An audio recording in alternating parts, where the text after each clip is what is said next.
Magandang gabi po sa lahat. Tayo nagbabalik dito sa ating YouTube channel, Samuel Soriano TV29, para mag-discuss ulit ng another coins at paper banknote po. Ayan, ang ating mga sinisiling dito sa aking munting channel.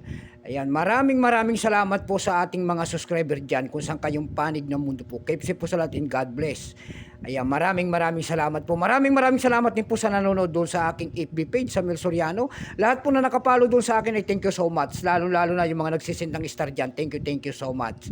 Yun naman po, hindi pa po nakapag-subscribe dito sa aking YouTube channel. Anyayaan ko lang sana kahit malaking tulong na po o bagay ang inyong gagawin. Tulad ng pagpindot ng ating subscribe button, like and share para ma-update ko kayo sa mga latest ko pang gagawin mga video po. Mayroon na naman tayong pag-uusapang banknote. Ayan. At ito po ay pera po. Ayan. Pera po ng Canada. Ayan. $5 po. Ayan. Pera po ng Canada. Isailing natin kung magkano na ang kanyang price. Year 2013 po ito. Baka mayroon kayong mga ganito mga bultuhan po ang ating mga bili sa mga ganito mga banknote. Bago tayo magsimula sa ating talakayan, kilalanin mo muna natin siya para makita natin ang kanyang presyo. Issue po, Canada po. Period, Bank of Canada. Type, Standard Banknote, years 2013. Value nito, $5. Currency dollar, 1858 up to date po. Composition niyan ay polymer.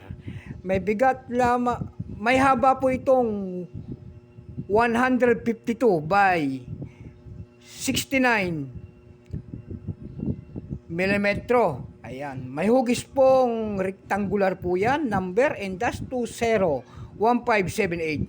Reference number CH-GPN-BC 69. Ayan, napakahaba.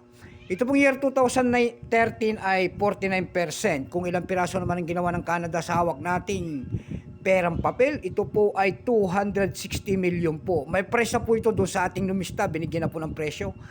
Yung kanyang very fine ay 210, extra fine ay 210, almost uncirculated ay 250. Ang circulated po nito ay nagkakahalaga po ng 330 pesos.